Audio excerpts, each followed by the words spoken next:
Justin, welcome aboard to the show. Thank you so much for joining us today. Thanks for having me. I'm really excited. This is awesome. I want to go back in time and ask you about your first job. You offered to work for free. Tell us the story. Yeah, so I went to Miami Ad School, and after I graduated, uh, right after I graduated, I was looking for a job. I was living at home, and at the time it was really difficult to find a job, especially at a great agency. And I was getting a little worried about not being able to find a job. And I thought to myself, I'm really passionate about advertising. And at the time, Christian Porter Bogusky in Miami, right near my hometown of Fort Lauderdale, was the hottest ad agency in the world, big time. And they did amazing work that was culture defining. And they started an internship program. The first time they ever had a paid internship program in 2004 when I graduated. And of course, all of the copywriters and art directors at our school, all of them applied. And I took an approach with the cover letter. I'd like to think my work was good, but the cover letter is what really broke through. All of the creatives told me later, and that's why they Nice. chose me. And it was written on cardboard with a Sharpie, and it was modeled after the "Will Work for Food" signs, and it said "Will Work for Free." And then if you turned it around, it said all I asked for, and it was this long list of really I poured my heart and soul into this Mm, list of what I wanted to do and why I wanted to work at Crispin Porter. And it kind of gives me chills when I read it now because mm, I was so young and I didn't know any better. And I thought that I could do this groundbreaking, I didn't even use award winning in there. I think just culture changing work that would really touch people mm, emotionally and move them. And by the way, really do some great things for the world. At the time, they had an anti smoking campaign called Truth. mm. Many people call it the most successful smoking cessation campaign in history. Oh, wow. And, for a lot of reasons, the way they made it cool to not smoke. And it's a long story of how they did that, but it really worked. I, So, I remember driving in the rain, yeah. sad and depressed when the phone rang and I picked it up and it was my school recruiter from my school telling me, Justin, you got the Crispin Porter internship. And I get chills now. I almost cried because it was like somebody got me, somebody felt my passion. And tell you the truth, I thought some of the other writers didn't respect my work. Mm. And I thought about quitting in many times in school. And my one of the reasons I didn't is my Brazilian art director, who's now an ECD of EMEA in Europe. He told me at the time that there's an expression in Portuguese, Mm. "What's a fart?" that translates and it rhymes in Portuguese, but what's a fart when you're covered in shit?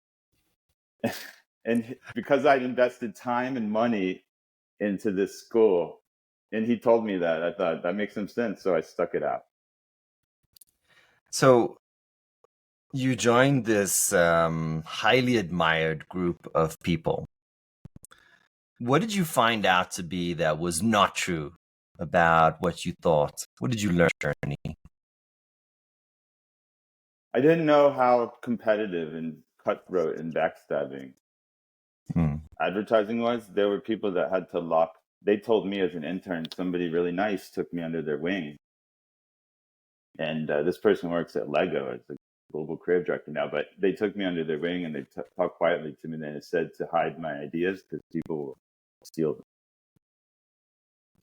them. did all that really happen to you? What's the worst horror story that came to pass? The worst horror story is that they gave me an assignment.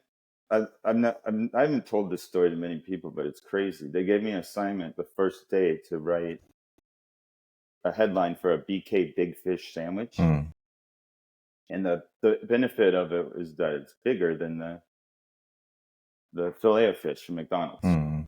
And I wrote and wrote and wrote, and I kept trying to get this approved. And they'd say, no, it's not there yet. It's not there yet. It's not there yet. And I was trying to try every direction and every angle and go try puns, try smart, try conversational, try a long headline, try a short headline. And I had one that I really liked, what was We Found Nemo. Finding Nemo had just come out, and so it's this fried fish, and said We Found Nemo. that was one of my favorite. And another one That's was great, by the way. Thank you. I'm glad you liked it because I appreciate it. But everybody gives me this. Sometimes they like that cartoon, so I get a lot of silence. So I'm glad that you can see the humor in that. But I can't believe. So I don't know if it's on brand, but it's hysterical.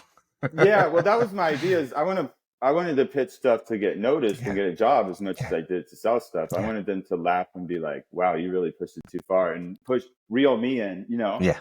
Tell them like, stop, like pull back. Like that would be good. I thought that at a place like that would be good. Yeah. And I was trying to get hired, and I was working. Somebody my first day told me, "Look, you got to stay past 10 p.m. every night if you want to get hired here, and you got to come in nights and weekends." And I lived in Fort Lauderdale, so I did drive like sometimes if there's traffic an hour. So it was brutal. The work schedule and the lack of sleep and the stress and anxiety. And towards the end of the internship, I kind of got this feeling I might not get hired because I'd been doing a lot of work for creative directors and group creative directors, but the only person who mattered was Alex Bagusta. He said, if you don't talk to him and he doesn't like your stuff, you're not going to get hired. And I finally mustered, everybody said, like, don't talk to him if you're an intern. And then it was my last day at work, and I mustered up the courage. I went to the office early, and there he was in the office alone in this empty agency. And I just walked in. I said, "Hey, how you doing? Can I talk to you for a moment?" He said, "Sure." He's like, "Sit down." And then I remember I looked at him, and he had this book behind him, and it was Chuck Klosterman's Sex, Drugs, and Cocoa Puffs. I don't know if you've ever heard of that. No. But it's a huge pop culture book at the time. Imagine a guy with a Harvard degree just writing true stories about music and movies and putting that kind of intelligence into the pop culture arena. So anyway, I said, "Wow, that's my favorite book." He said, "Oh, I haven't read it yet." He's like, "Now I know everything about you because I know your favorite book." And I was like, "Whoa, is this guy some kind of master ninja that sees into your soul by reading clues?" And then I asked him, he's like, "So did you get anything produced here?" And I said, "Well, yeah, I worked on this Come Clean campaign for Method. And I did most of the writing for that. And by the way, it ended up winning the Grand Prix at Cannes." Oh, while you were an intern? No, that's the problem. If I went as an intern, I probably would have gotten hired, which was what I was about to say is he's like, "No, anything that you did all yourself." And I said, "Yeah, I wrote 500 lines for the BK Big Fish sandwich. Were any of them, what did you think?" He said, "I was just looking for something from a different angle." And I thought, well, I think I tried every angle there was. I didn't say that, but I was like, there's a different angle. I wrote 500 lines. That deck, I saved them all. They're somewhere in a server somewhere. So anyway, I said, "All right, thanks." And he didn't, I didn't get hired. And I was super depressed after that because I was trying to get a job. I think it paid $27,000 a year. To give some context, at the time, another classmate got a job at a healthcare agency as a copywriter making $90,000. Yeah. Wow. So the point was I was doing it for love, not money. Yeah. And I knew that if I started my career there, I could go anywhere after that. So I didn't get hired. And then fast forward 2 months, I'm looking for a job in New York. And we're in Times Square, and I see this Burger King billboard in Times Square. And it was the first line I wrote of the 500 lines. And it was not my favorite. And that's why I told you about the other line. It was the first thought that came to my head, the first pun. and it had nothing to do with the size of the burger. Sorry, it had nothing to do with the size of the fish sandwich was the point. And the sign said, "Reel it in." And like I said, no, no. I threw my fist in the air, and my sister-in-law was there, and she's like, "What's the matter?" I'm like, I wrote that. And she's like, "Good job, Justin." It's a good job. I didn't even get hired, and I wrote the line. It's in Times Square. Yeah. That is not good.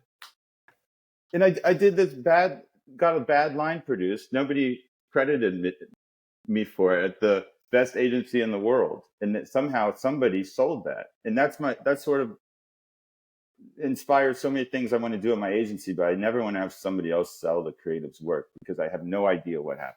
Like, how did that line get sold? What else did they show? Did they show the guppy line? What happened? I even thought it might be some torch, like hazing thing, just for fun, just to tell somebody to keep writing and writing. Like, I really think that was probably it. But I'm totally not bitter because when this creative director, PJ Pereira, who now is owner of Pereira and Odell, and he's an author and an artist. Mm-hmm. I'm not sure if you're familiar with him, but he's from Brazil. He called me a few weeks later and invited me out to San Francisco, and we went out to dinner. He offered me a job on the spot. Nice. And I ended up working at AKQA, which became probably the number one digital agency in the world. Like, was that solely due to the internship, or did you guys develop a relationship beyond that? No, it was solely because of Crispin Porter, and because of this website I worked on called Come Clean for Method, where I wrote hundreds and hundreds of lines. It was before AI. Now AI could do this very quickly, but back then a human being, Subservient Chicken, right? No, what's that? So Subservient Chicken was a website that Crispin did that was the first viral digital campaign. It was a landing page where a chicken was dressed up in bondage. And then you could say, jump up and down, spin around, do push-ups. It would do everything. And that thing won, I think, a Grand Prix. And this thing was so viral that a friend sent it to me before anybody in advertising. And that never works. And if that works, that to me is a culture shaping idea, right? That's delightful. So by the way, they used porn technology to do that. Yeah. The technology behind Subservient Chicken, this Burger King ad, was developed for the porn industry. And the creative directors, believe it or not, I don't know if you know this, a lot of creative directors go to porn conferences because they have the best technology. Really? Ideas. Yeah. So virtual reality, they're early adopters of everything because they're young, a lot of young males, and they're ready to spend money on porn. And if you like all of the streaming software, the technology, the virtual reality, augmented reality, a lot of things where you say nobody uses that. It's like, oh, porn uses it. Like, who uses virtual reality? It hasn't done that well, but apparently it has done well in that area. So I worked on Come Clean, which was kind of a follow-up, and it was an audio version where you were coming clean for the new year. And so you're washing your hands with this soap they were selling, Method. And you're also metaphorically come clean because you're confessing your sins. So you could confess one of 800 sins. And I that was part of my job. It wasn't just the response. Right. It was thinking of 800 things people could confess to. Oh, wow. And I wrote 800 responses, and it was the Alex Bogusky's contribution, I remember, was he said he didn't want a male voice of God because you heard the voice of God absolving you of your sin. Yeah. I thought that was pretty interesting. He wanted a woman, and he wanted a woman with an Indian accent. Why? Did he explain that? No. He was very good with gut. Yeah. I think he lives in Boulder, by the way. But he's very good with listening to his instincts and his gut, and that's what I admire most about him. I don't want it to come across like I'm bitter about that billboard, because working there was the best thing I've ever done in my career. And I swear, you ever seen Willy Wonka and the Chocolate Factory, where Slugsworth comes and offers Willy Wonka a job? Yeah. I swear to you, the first day of the internship, while I'm waiting to get onboarded, I'm sitting in the lobby, and this woman comes up to me and she's like, "I'll hire you right away when you're done with this internship." She hands me her card. Oh, wow. Like, that's how powerful Kristen Porter was, that an intern on their first day, just sitting there, could get poached. Oh, wow. So First of all, I would argue that, having your line up there, even though it wasn't the best one, I would have loved to see We Found Nemo, but having your line up there, I think that's vindication, right? Like you were vindicated, and that's all that matters. When you look at the lifetime of a career that you've had, and maybe for you it's 2 lifetimes, just reflecting on how hard you work. Mm-hmm. What was the moment that you were just like, this is bullshit? This is wrong. This is not how the industry should work. What pisses you off? I can't stand when creative directors, as we say in America, throw you under the bus. Mm. I don't mind. I do not mind if a client has an issue, even if it's silly and kills a campaign. But I do not like being told the client was right when we know they're wrong. Just say, I know they're wrong. We got it. It doesn't make sense, but let's just come together and figure out a solution. I like that. Mm. I don't like when you kind of gaslight some creative directors gaslight themselves into thinking the client's right because they can't just admit that they're wrong, and it's okay. We'll move on. We're professionals. And I don't like that. I don't like that. I mean, I think a creative director has to support and stand by and defend creatives. Creatives are sensitive people. They have these baby ideas, and you have to help them nurture it. And it would be great if we could be completely separate from our work and not become emotionally attached to it. But that's just not the way it is. You're describing a really important, I think, tension between, really it's about leadership and culture of management in a cutthroat competitive environment. What's the culture that you've adapted for yourself when you think about working for and with creatives? You mean that's been successful for me? Like, what's my coping strategy? Yeah. Sure. I think freelance has been best for me. And that's where I succeeded for a long time because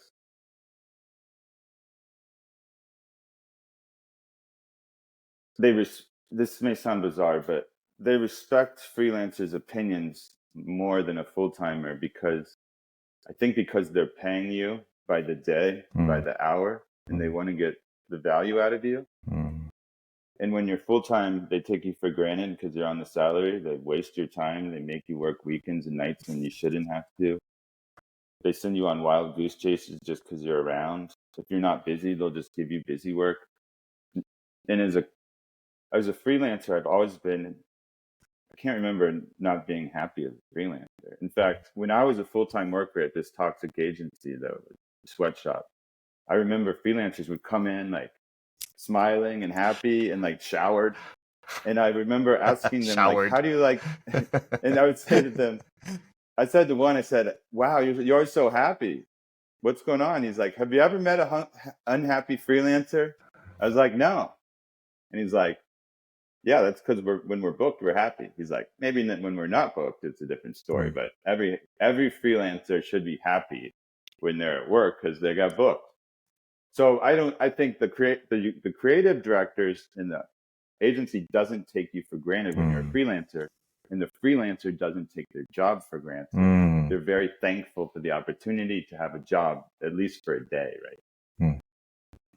So that's been my coping strategy. And when I think the idea is to have full-time workers, but treat them like with the respect that you give a freelancer and value their time as if you're paying by the hour. I love that. I mean, it goes to incentive design, right? How are you thinking about your engagement with this other person? And it's just completely changed in that dynamic. That's such a great comment. So you talk about this unpredictable and chaotic nature of modern advertising. What do you mean by that? So many things. The processes are out of control. They say that you need to be in an office to do great work. I launched an agency that has attracted global attention from my office at home that I'm in right now. I'm working with somebody. I work mostly as a freelancer with my friend who lives in Rome. I'm learning Portuguese from my teacher in Rio. what do I need to be in an office for? I think an office is great for, I like to hang out and see people. I like hanging out. I'd like to be in a room with you and have a Yeah. beer. But the magic of us being able to talk this easily is amazing. I can meet Yeah. you at South by Southwest someday. Yeah. In the Love to. meantime, we can connect and I can be on this podcast. And we would have never connected if it wasn't for virtual meetings. And I don't take that for granted for a second, because that's what allows me to feed my kids. If this didn't exist, I wouldn't be able to pay for their Cheerios. So What's the nature is when you talk about a beautiful disaster, is that the creative nature or what is that? I think the universe itself was a mess. That's how the world works and science works, is that we start with chaos, and from that comes order. And the Big Bang Theory was chaotic, and then it blasted everything, and there was this big mess, and then eventually everything distills. And I like to call myself a distiller of chaos. I think somebody can come to me, and I've mastered this art because I've had to. And a client can ramble on about all over the place for like 40 minutes and go this way and that way, and I can take that and I'll make sense of it. And that's my job. And I have to do with that complicated products. I've worked for AI products and cloud software and all this complex stuff, and my job is to make it accessible for regular people and do it in a fun, approachable, human way, and not talk at them like I'm a robot. Is it always possible? I mean, some products are just, excuse my French, but effing boring. Yeah. And then, like, okay, so it's a software that you log bugs for a different Yeah. software online, and Hmm. its biggest advantage is that whatever. Yeah. And then there's other stuff. I don't know, drones, for example. There's something cool to it, right?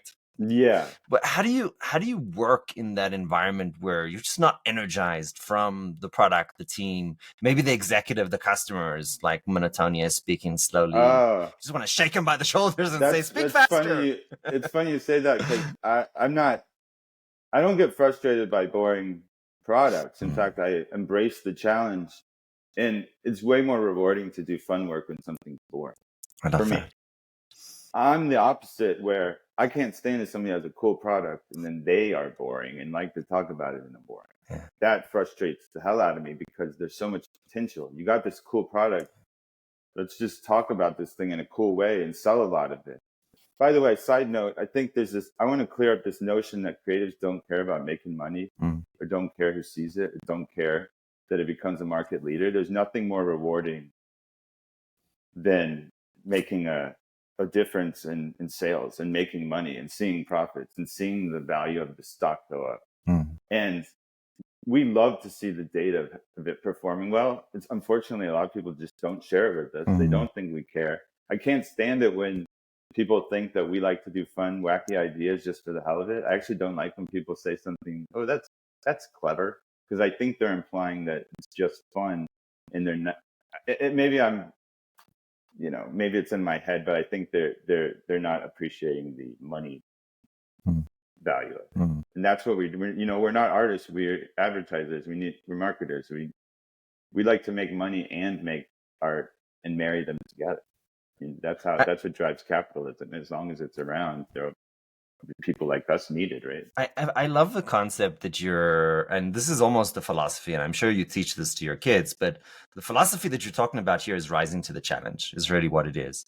And I absolutely love that, right? If it's boring, it just means it's so much more harder and so much more exciting to Right. get it right. Right.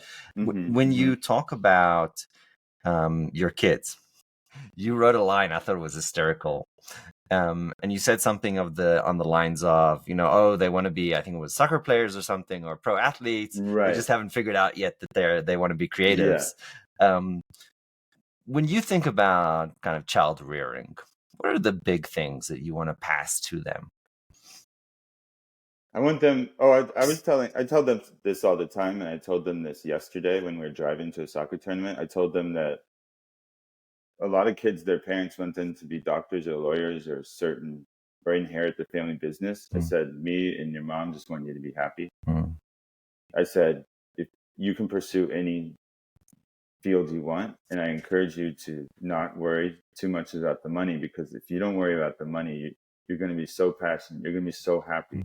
You won't waste money on cars and boats and yachts and things to make you happy when your job makes you happy. And I said, guess what happens when you're happy and work is like play.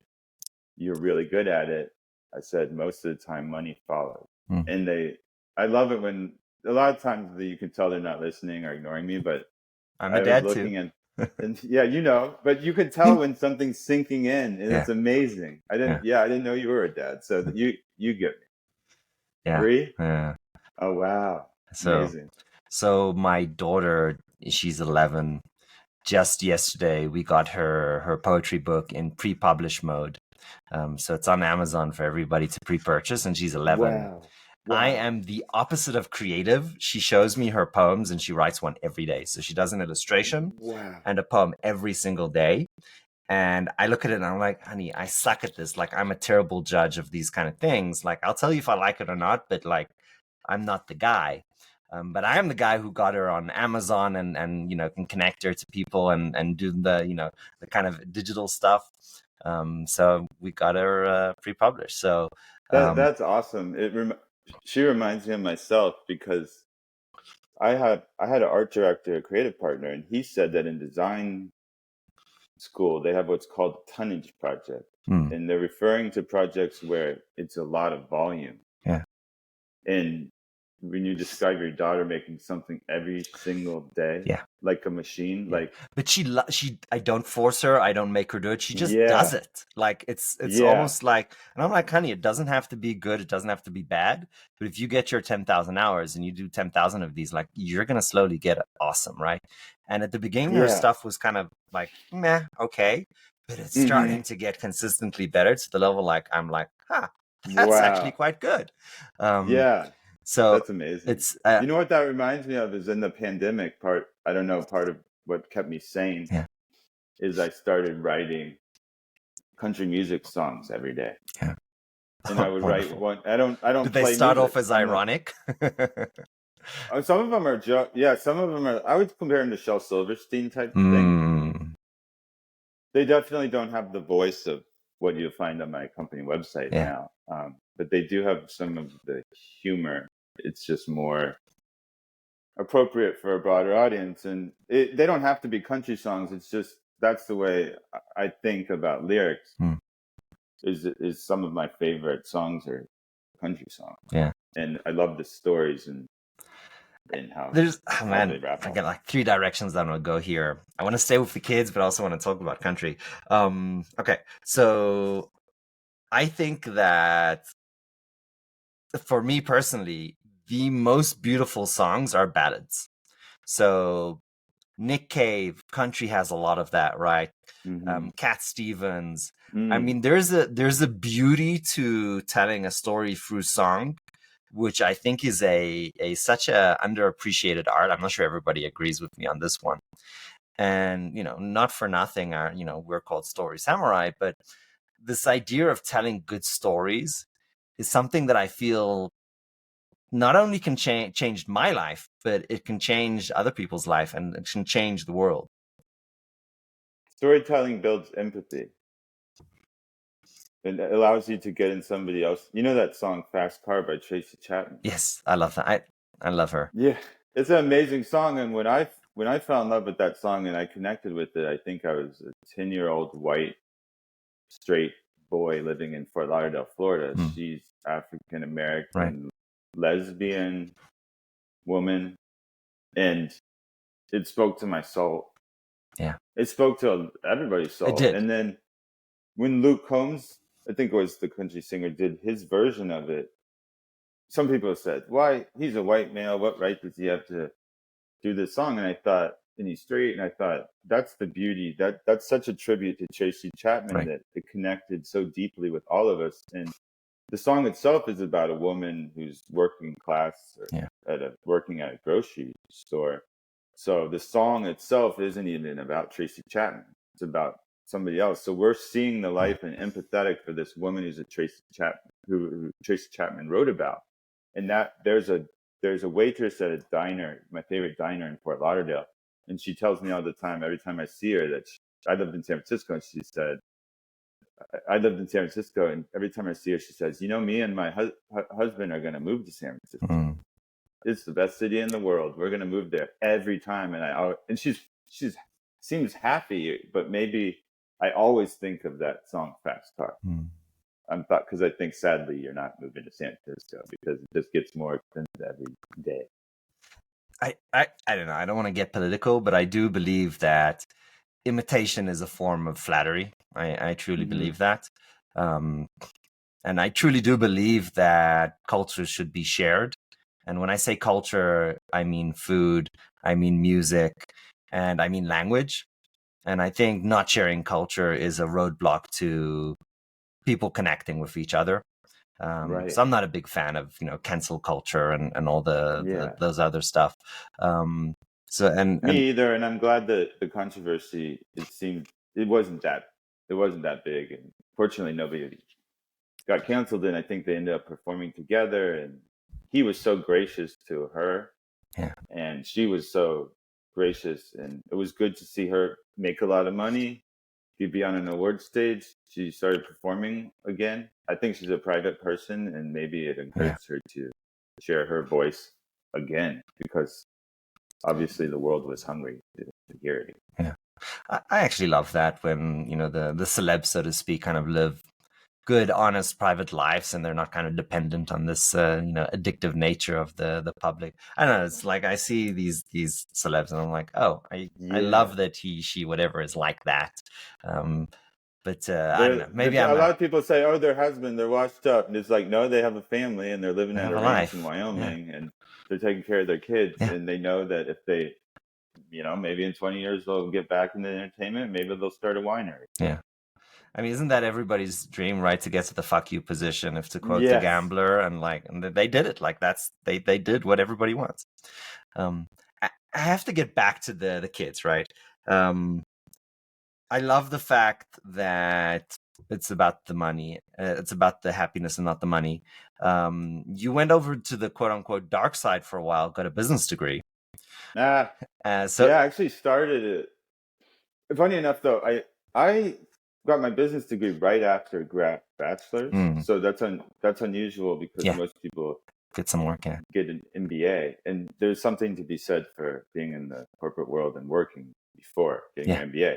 There's something to be said for how much money you can save going straight into your master's from bachelor, especially at a state school, University of Florida. So, yeah, I went straight into that program. The first year, it was 2000. The first year that the Masters of Arts of International Business was at the University of Florida, and it is modeled on the Thunderbird Business School. I don't know if you've heard of that. No, what's that about? It's a specialty school for international business that only has a master's program, and they place people in Singapore, Australia. Nice. My school, the Masters of Arts in International Business, is a pretty funny story. I wanted to do an internship in advertising in Barcelona, and the program was new. They didn't have any internships. They definitely didn't have an internship in advertising in Barcelona. Do you remember Ask Jeeves? Before Google, there was Ask Jeeves. Yeah, that's right. And it was this little butler, and everything was in the form of a question. And I said, where can I find an advertising internship in Barcelona? And I hit enter. And the first thing that came up was called iagora.com, which is a Greek word for the marketplace. And its closest way to explain it is it was Facebook and LinkedIn together for international students. In other words, they could find an internship, they could find a job, they could find a date. And I clicked iagora.com, and then I went to the internship, and then I emailed them, and then 5 minutes later, they said, you can come to Barcelona in December. You can intern at the World Trade Center. There's also one, I didn't know this, but there's other World Trade Centers in New York. So I was on the Mediterranean in the World Trade Center overlooking 360 view of the city. Wow. Working as an intern for this site, and they gave me a free apartment. They said they would have Oh, paid me wow. because they paid all the other interns. It was just they couldn't pay an American. Hmm. But I lived for free and worked at this amazing office and got all this .com experience, and that was just fate. That's how as maybe the universe, it works weird like that. But the fact it took me 5 minutes to land that because I decided to ask Keith. So thanks to Keith. Shout out Keith. I love that. Justin, believe it or not, we are way over time. Nah. I have, oh God, I wanted to ask you more about the kids, but we've got to wrap up. We have one question that is the only question scripted on this show. And it's, if you had to go back to 20-something-year-old Justin, what would you tell him? Oh, it's all going to be okay. And that relax and don't worry and just enjoy this time of your life. And you're going to meet a wife and you're going to have kids and you're going to have a full-time job. And then be young, have fun, drink Pepsi. That's my favorite tagline ever because it's so. Some people probably think it's like too salesy or straightforward, but it's so honest. It's like you're selling Pepsi. Be young, have fun, drink Pepsi. Just do the first two, and why not do the third? It's on us. Yeah, it's like if you listen to the first two, it's not even an ad; it's a metaphor Right. for life. You just never think you're old. Just live young. Just a good idea. Justin, thank you so much for coming on the show today. This has been absolutely delightful. Thanks a lot. It's been a lot of fun. Appreciate it, and look forward to listening to other episodes in the future. Appreciate it.